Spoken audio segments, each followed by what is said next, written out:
My friends, our next speaker is John Benetti, and I'm gonna, at least for a moment, completely ignore his bio as it's written and tell you that he worked at the record store that I shopped at when I was 16. And then he worked the door at several bars and punk venues that I frequented in my late teens and 20s. Isn't that all we need to know about John Benetti? No. After working for years in the local Chicago music scene, John Benetti switched careers and became a teacher at Chicago Public Schools. Let's hear it for CPS teachers! He has spent the last 14 years, teaching 7th and 8th grade. Whew, that's rough. Humanities in the Avondale and Albany Park neighborhoods. If you speak to any of his teachers from middle school and mention that he became an educator, they will laugh at you. Same dude. Some of his favorite things about being a teacher are watching students apply their learning without realizing it, aka tricky teaching, using history to teach about modern social inequities, and the summers off. John lives in Portage Park with his wonderful, smart, all-around, fantastic wife, Melanie, who works at Literacy Works, and his dog, Louie, a grumpy Chihuahua. Also, John may or may not have made Melanie write his bio. Super friends, this is John Benetti, my longtime friend, a person I ran into and said, "You became a teacher too?" I'm so excited that you're here. John Benetti, a book that changed your life. Hello. Let me do this. All right. I didn't write the whole thing out, so this is going to be sloppy. Maybe. Nora's doing a great job. Let's give it up for her. And it makes me think about like when you see somebody in a school that you don't see in a school, and then you see them in the school, and then you're like, "What are you doing here?" And they're like, "What are you doing here?" That's it. But we all want to be seen, right? I mean, I teach 7th and 8th grade, like Nora said, and 7th and 8th graders want to be seen too. Sometimes a lot. Now, the way we're seen is also not always the way we want to be seen. And it kind of, thinking about that brought me back to my middle school experience, which was a middle school experience that I probably wouldn't do again. I wanted to be seen in certain ways when I was in middle school. I remember in the 6th grade one time, I thought it would be cool to wear our gym physical education outfit to school as like my outfit. The James Hart Junior High maroon and gold wasn't cool. I had a teacher pull me aside and be like, "Dude, are you serious?"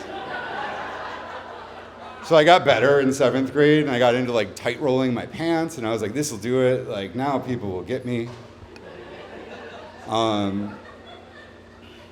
They didn't.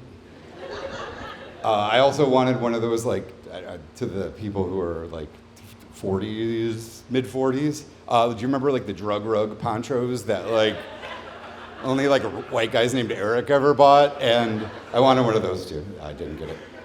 And then in 8th grade, it started to get a little darker and a little more self-destructive.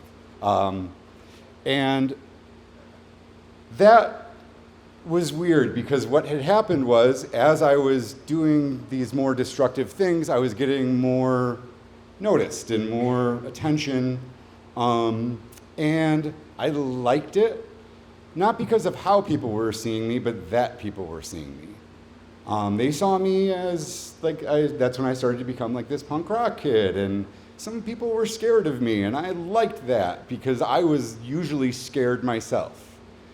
People saw me as strong because I was big and like did stupid things, and really it was because I felt weak. And I think as I continue to teach middle school, that's like a duality that kids deal with, is like, how do I want to be seen and how do people actually see me? So how did I get there? I think that's been a thing that a lot of us have done tonight, and all the speakers earlier were so good, I almost left a bunch of times.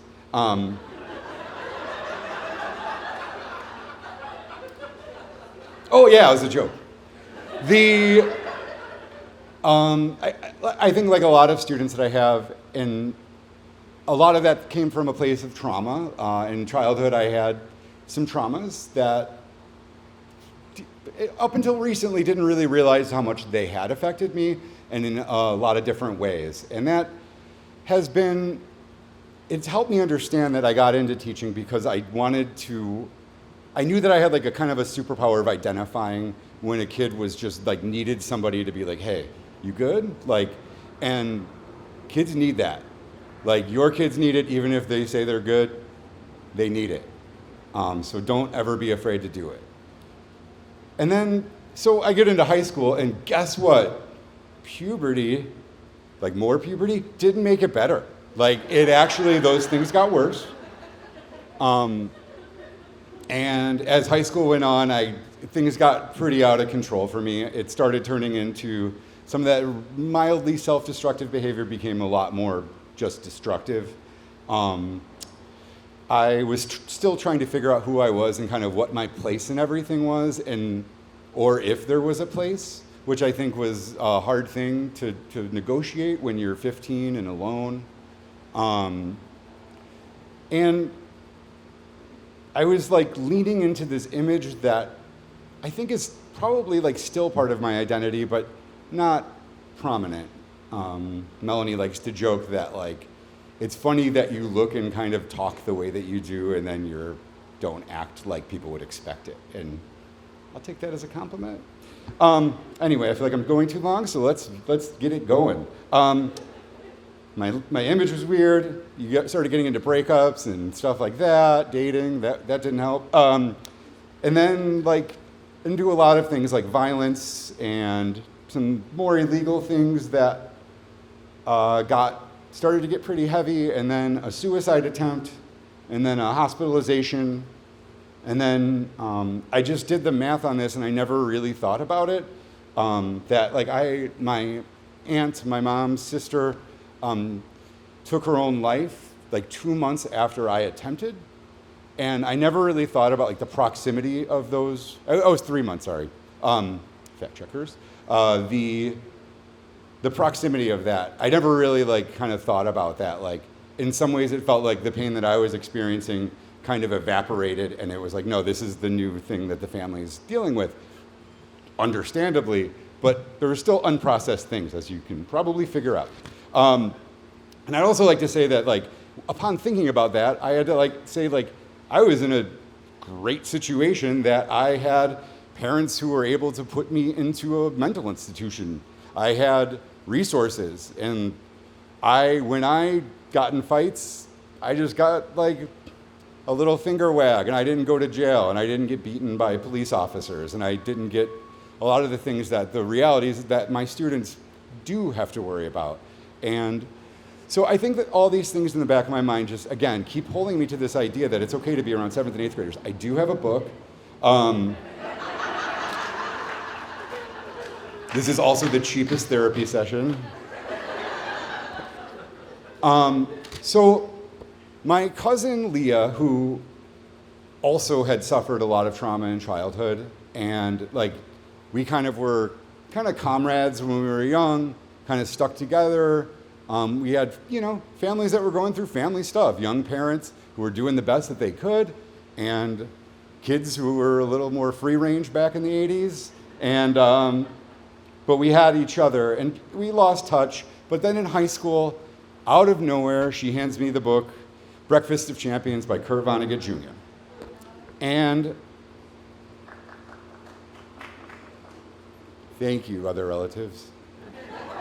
Was that you, Aaron? Oh, I don't know. I'm being way too weird up here. So anyway, we've got I'm not really going to talk about the book. You got Dwayne Hoover, you got Kilgore Trout making their way through the world, trying to figure out what the hell is going on. Some people see it very clearly. Others see it in this very distorted way. I kind of could relate to both. I'm going to share one quote from it, just because I think that this, like on page, what page was this?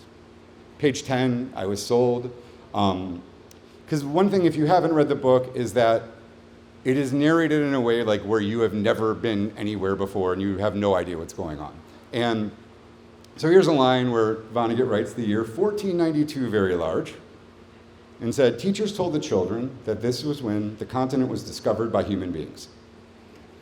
Actually, millions of human beings were already living full and imaginative lives on the continent in 1492. That was simply the year in which sea pirates began to cheat and rob and kill them. Here was another piece of evil nonsense which children were taught, that the sea pirates eventually created a government which would become a beacon of freedom to human beings everywhere else." Vonnegut called out the hypocrisy in everything, and I knew that that was going to strike a chord with me. So as I kind of look back at it and think about this moment that propelled me into teaching, I really just want to say that, like, you have to find places for people to be themselves, to show themselves, and to be seen.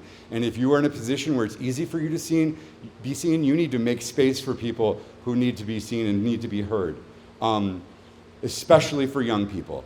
Young people are, I'll just tell you right now, it's been hard on all of us, but it's been real messed up for kids in the last few years.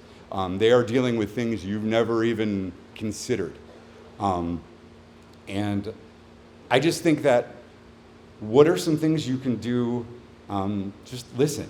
Listen, ask questions, mean it, and most importantly, show vulnerability to people. That is really the only way that you're going to get people to be able to show themselves, is if you show them the vulnerability that you're expecting back in return. So go out, see somebody who hasn't been seen in a while. Thanks.